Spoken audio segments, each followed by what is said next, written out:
Hello, and welcome to Sally's Daily Book Talk, where we bring you the best books from around the world. Today we'll be exploring Fung Yu-lan's A Short History of Chinese Philosophy, translated by Xiao Fusan.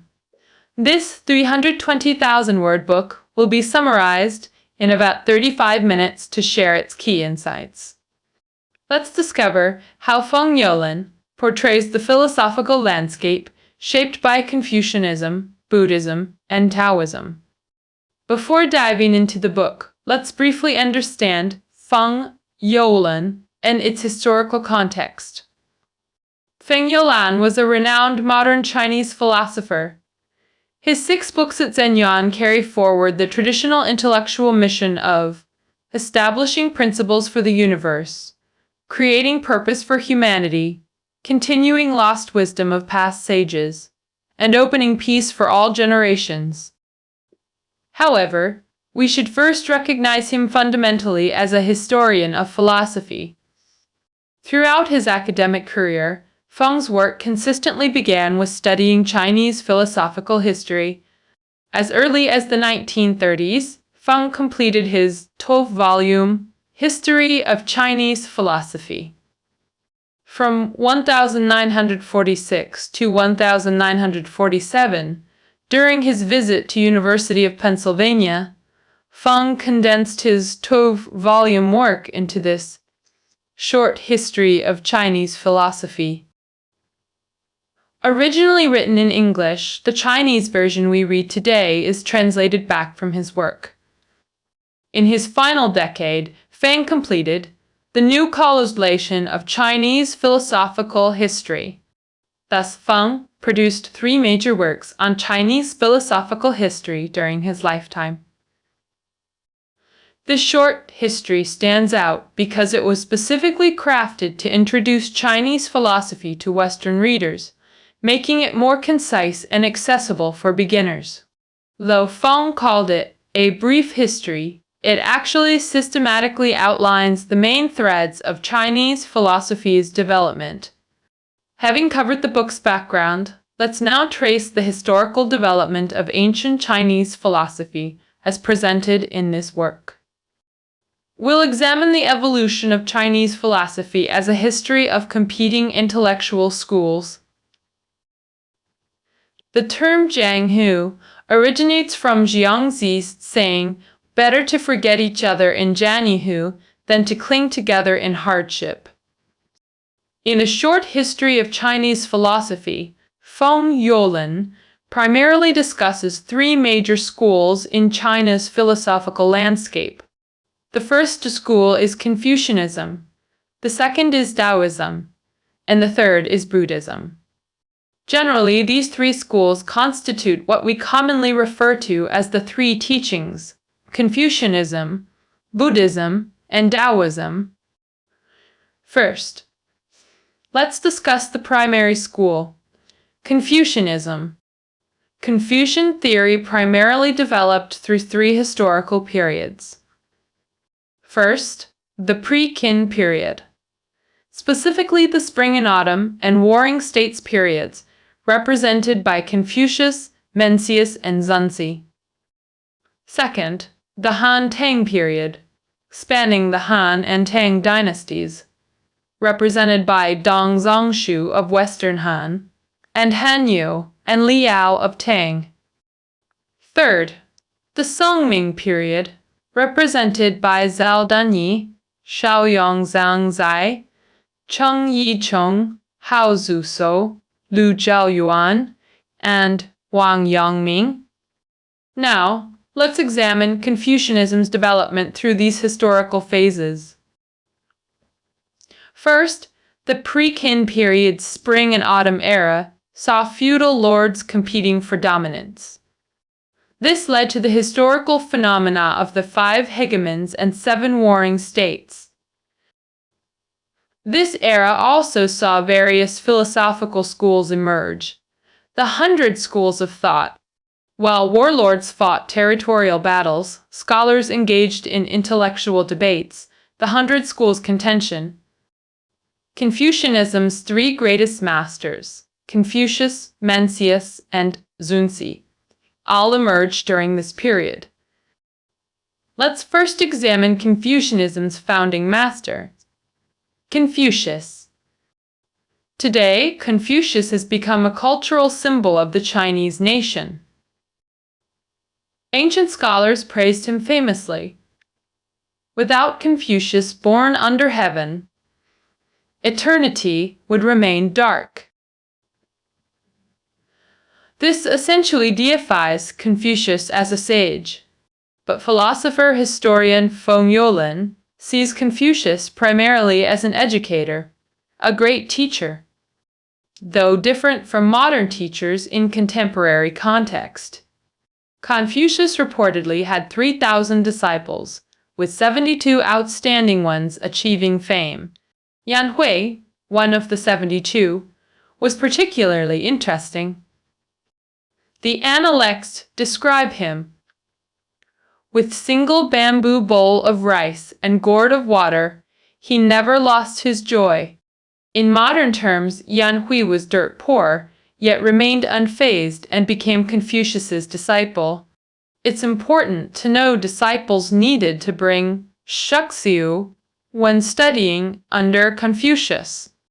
Shaxiu, literally bundled, dried meat, refers to the traditional teacher's fee equivalent to 10 strips of dried meat. Simply put, becoming Confucius's student was no simple matter in those days. Confucianism emphasizes ren benevolence and yi righteousness, concepts introduced by Confucius. He considered these internal moral qualities manifested through shang, loyalty, and shu, reciprocity. The principle of loyalty is expressed as help others achieve what you wish to achieve yourself. Reciprocity means don't impose on others what you yourself don't desire. Confucius's golden rule. Mastering these principles cultivates benevolent character. To practice these virtues, one needs understanding of Ming destiny. The Analects state, one who doesn't understand destiny cannot become a noble person. Confucius aspired to sagehood through gradual cultivation, first becoming exemplary person Zhenzi, then worthy Xianren, finally sage Shengren. Understanding destiny was essential for becoming Zhenzi. Socially, these principles required regulation through lead ritual propriety, explaining Confucius's emphasis on Zhao rituals. This focus on ritual led to Confucius's insistence on proper naming, rectification of names. He criticized warlords' power grabs as violating proper ruler-subject relationships. In summary, as Confucianism's founding master, Confucius established remarkable educational legacy. Through mass education and emphasis on benevolence, reciprocity, and moral understanding, he laid Confucianism's foundation. Now we turn to Confucianism's second great master, Mencius. Mencius Meng, he is famously associated with the story of his mother moving homes 3 times for his education. After Confucius's death, Confucianism began to diverge internally. Mencius represented the idealist branch, developing Confucian benevolence theory by proposing humanity's innate goodness. His famous theory that everyone can become sages, like Yao and Shun. In this aspect, Mencius was less moderate than Confucius. This divergence arose mainly from criticisms by Mohist and Taoist schools. As successor, Mencius needed to counter these criticisms. Through these debates, Mencius developed his theory of innate goodness. Discussing Mohism requires mentioning Mozi, whom Fung Yu-lan considered Confucius's primary opponent. Confucius advocated elaborate funerals while Mozi opposed them, emphasizing frugality for common people. Confucius maintained distance from supernatural matters. Why discuss death when we don't understand life? Mozi, however, asserted heaven's will and existence of spirits. Essentially, Mohism systematically opposed Confucianism. Their fundamental difference reflected representation of different social classes. By Mencius's time, Confucianism represented emerging landlord class, while Mohism spoke for commoners. Returning to Mencius's political aspirations. Unlike Confucius, the educator, Mencius even aspired to be an imperial mentor. His famous interaction with King Hui of Liang exemplifies this ambition.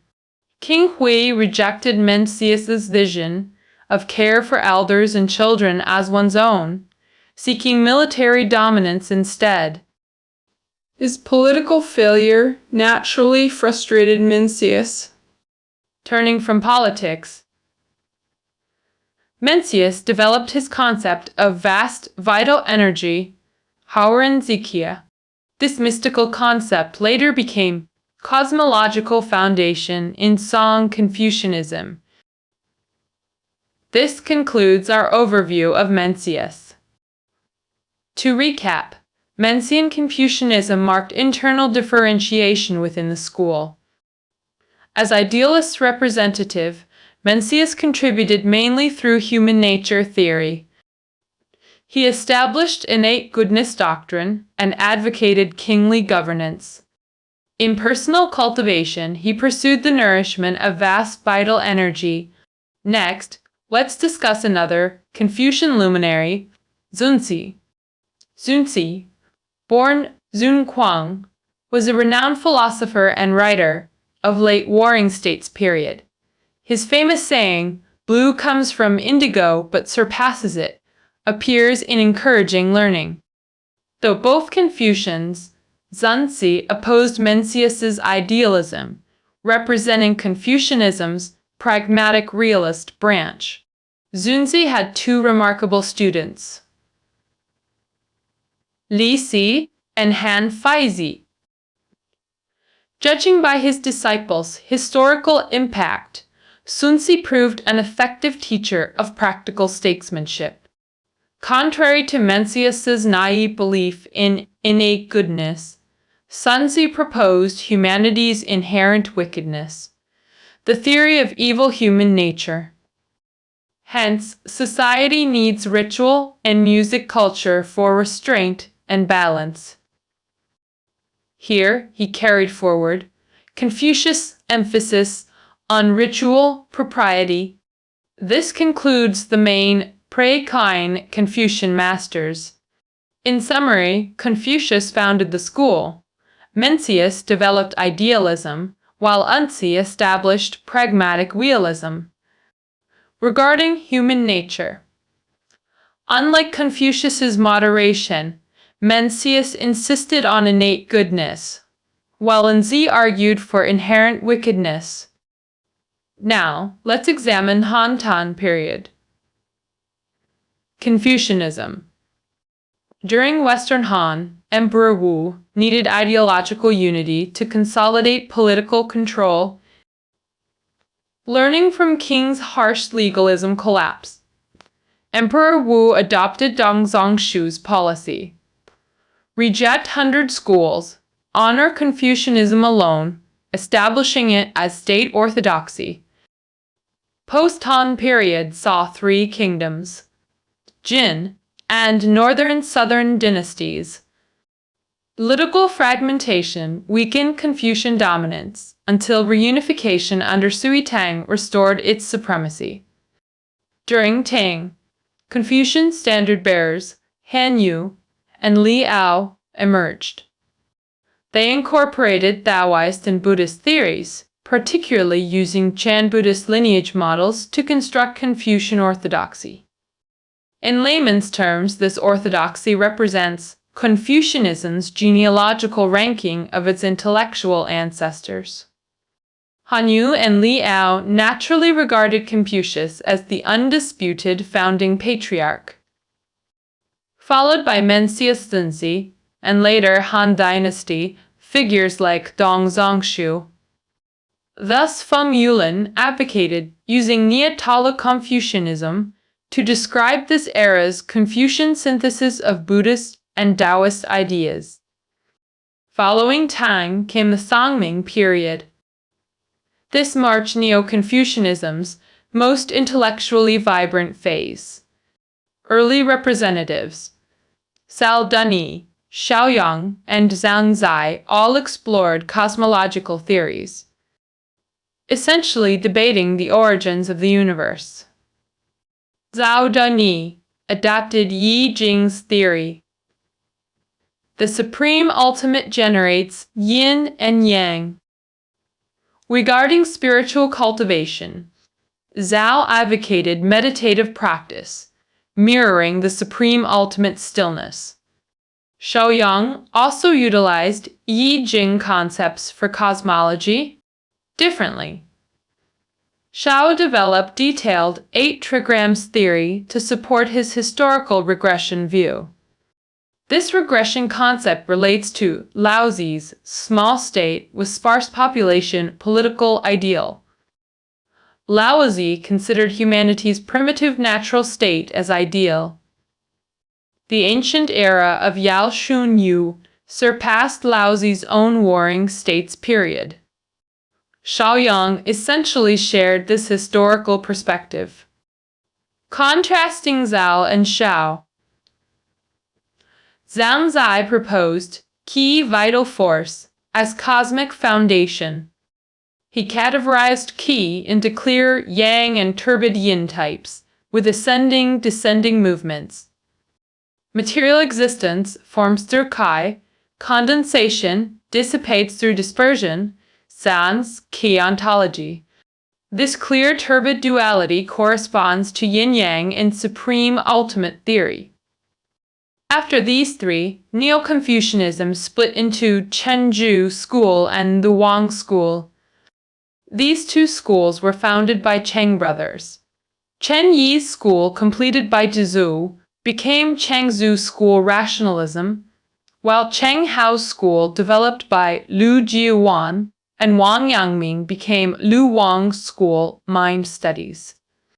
Fundamentally, they differ in viewing principle, Li, versus mind in Xin, as cosmic foundation. Unlike the subjective mind, principle incorporates Zhang Zai's Qi theory with objective qualities.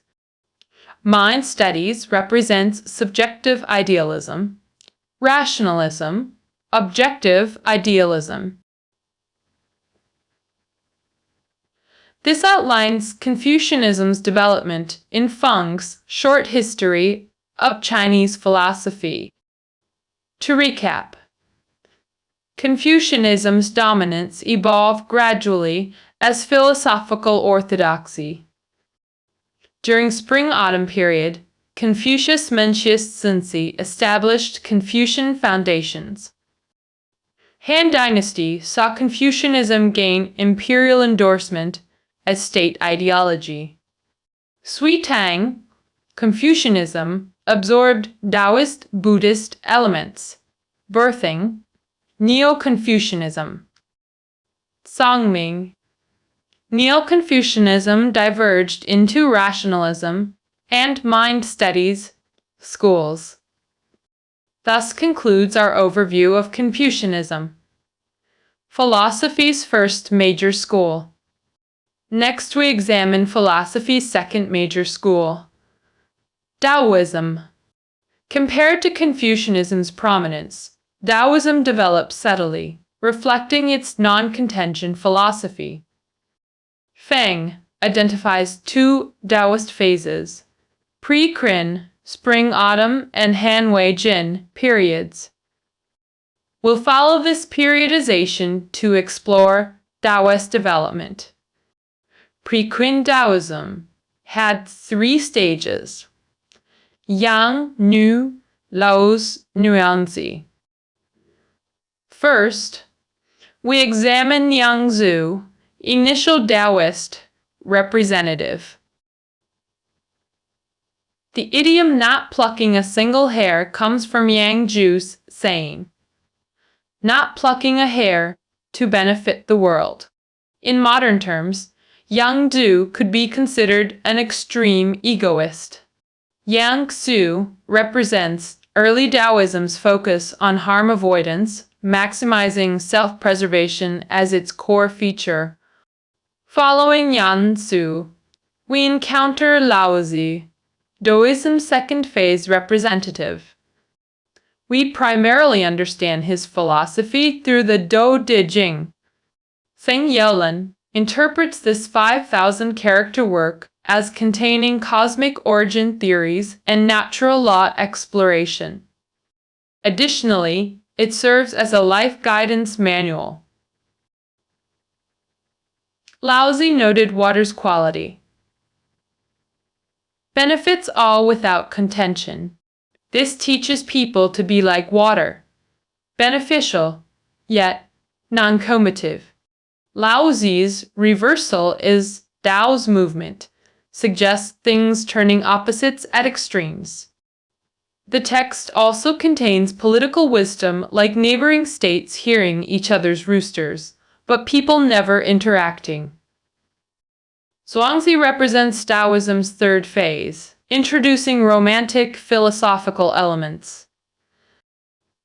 Compared to Laozi's practicality, Zhuangzi embraced philosophical romanticism. Wangzi was a nonconformist. Modernly speaking, marching to his own drum, his dialogue with friend Hui Shi illustrates this. While strolling on Hao River Bridge, Zhuangzi remarked, "The fish swim freely, how happy they are." Hui Shi retorted, "You're not fish." "How know their happiness?" Zhuangzi countered. "You're not me, how know my knowledge?" Hui Shi concluded. "True, I'm not you. Hence ignorant you're not fish. Hence equally ignorant," Zhuangzi explained. "Returning to our original discussion, you asked how I know the fish's happiness, already assuming my knowledge before questioning. I came to know it while standing on this Hao River Bridge." This dialogue reveals Zhuangzi's naturalistic spontaneity. This became Zhuangzi's fundamental path to self-contentment. Thus, Zhuangzi criticized artificial constructs like laws and moral codes, advocating natural spontaneity. Unlike Confucian, sage within and king without, Zhuangzi focused on inner sagehood cultivation.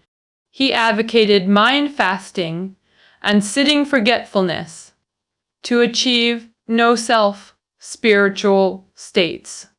Notably, his friend Hui Shi belonged to school of names Mingjia. This Ming refers to names, concepts, foundational to logical debates. Other Mingjia representatives included Gongzhen Long. Sang Neo-Lan compares Mingjia to sophists, logicians in Western tradition. Gongsun Long's white horse is not horse. Paradox demonstrates their method. This concludes pre-Qin Taoism's 3 stages. Recap: first stage. Yang Zhu's extreme self-preservation. Second stage. Laozi's foundational Taoism. Third stage. Zhuangzi's philosophical romanticism. Now, examining Han Wei, Jin Taoist developments. Post-war turmoil led Han rulers to adopt Wang Lao, thought for recovery.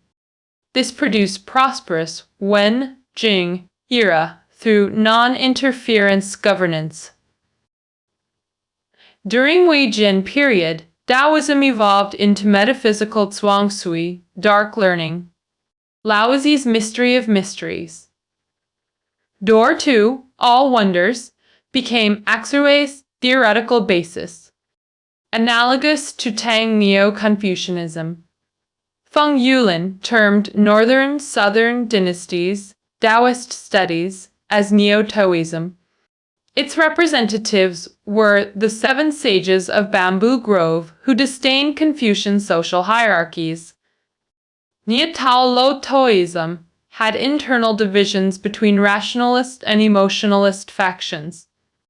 Xiang Zhu and Gru Xiang led the rationalists, while Ruan Ji and Ji Kan represented emotionalists.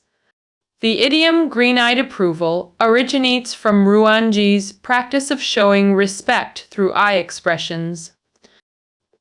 Ranji's eccentricity extended to public nudity, reflecting his rebellious spirit. This concludes Fung's overview of Taoism in his philosophical history. Recap: Fung analyzed Taoism through pre-Qin and Wei Jin periods. Pre-Qin Taoism evolved through Yangzhu, Laozi, and Nuangzi phases. Wei Jin period saw metaphysical developments and Neo-Taoist, rational, emotional divisions. Thus concludes our discussion of philosophy's second major school, Taoism. Now we examine Buddhism, the third major philosophical tradition. Feng's treatment of Buddhism is comparatively brief in his survey. This stems partly from Feng's Confucian orientation as a Neo-Confucian scholar. His philosophical narrative naturally centers on Confucian developments. Secondly, Buddhism's complex sinicization challenges concise historical treatment. Hu Shi's outline of Chinese philosophy similarly omits thorough Buddhist analysis, who admitted difficulty explaining Tang Buddhist developments, leaving his work incomplete. Unlike indigenous Confucianism, Taoism, Buddhism entered China as foreign Indian tradition, as foreign culture. How did Buddhism become China's third philosophical pillar alongside Confucianism and Taoism? Fung Yu-lan outlines 2 key aspects of Buddhism's Chinese development. First, transmission process. Buddhism entered China during Eastern Han, when Taoism was becoming metaphysical. Early Buddhism adapted to metaphysical trends for propagation. This syncretism with native culture facilitated its spread. Feng highlights 2 monks, Seng Zhao and Do Sheng. Seng Zhao, disciple of Kumarajiva, authored Zhao Lun, explaining Buddhist prajna wisdom. His work clarified misunderstandings arising from Taoist interpretations. Prior explanations using Taoist metaphysics were deemed inadequate. Seng Zhao systematically reinterpreted prajna's true meaning. Dao Sheng focused on Buddha nature and universal enlightenment potential. Buddhism's Mahayana, great vehicle versus Hinayana, small vehicle. Distinction. The vehicle metaphor represents salvation methods. Mass ferry, vs. individual raft. Like Journey to West's plot, Xuanzang seeks Mahayana sutras to save more beings. This literary device reflects historical transmission sequence. Hinayana first, then Mahayana. Early Chinese Buddhism mainly followed Hinayana, doubting universal Buddha nature. But Daosheng proposed all beings possess Buddha nature, and can attain Buddhahood. Later, with Mahayana's spread, people recognized Daosheng's foresight. Feng's overview covers two monks, Sengzao explaining prajna, Daosheng focusing on Buddhanature realization. Now examining Buddhism's development in China. This development centered on Buddhism's Sinicization process. Tenma Feng emphasizes Chan Buddhism as most successfully localized form. Bodhidharma, legendary founder of Chinese Chan tradition. The sixth patriarch, Huineng's famous verse, "No puti, tree, nor mirror stand." Originally, nothing where could dust land. Remarkably, this illiterate monk became Chan patriarch through sudden enlightenment doctrine. Chan's emphasis on immediate awakening distinguished its practice. Huineng's Platform Sutra remains unique non-Buddha-thought scripture. Post-Huineng Chan, split into 5 houses branches, described as one flower producing 5 petals. Huineng's lineage divisions, though Indian in origin, Buddhism adapted through cultural synthesis. Neo-Confucianism absorbed Buddhist elements during Tang development. Buddhism's survival relied on adapting to Chinese cultural soil. This concludes Chinese Buddhism's overview. Recap: Feng focused on Buddhism's transmission and Sinicization processes. Alright, that covers most of today's content. Let's briefly summarize today's discussion. Through Feng's work, we see Chinese philosophy's development centered on Confucianism, Taoism, and Buddhism. These 3 schools form the core narrative of China's philosophical history. We've examined each school chronologically. First, Confucianism, the primary force in China's tripartite cultural structure. Though termed 3 teachings, Confucianism maintained philosophical dominance. Confucianism's supremacy was hard-won through historical struggles. Confucius Mencius Zunzi developed core doctrines, surviving Wing's burning of books persecution. Han rulers learned from Qing's failures, ultimately elevating Confucianism.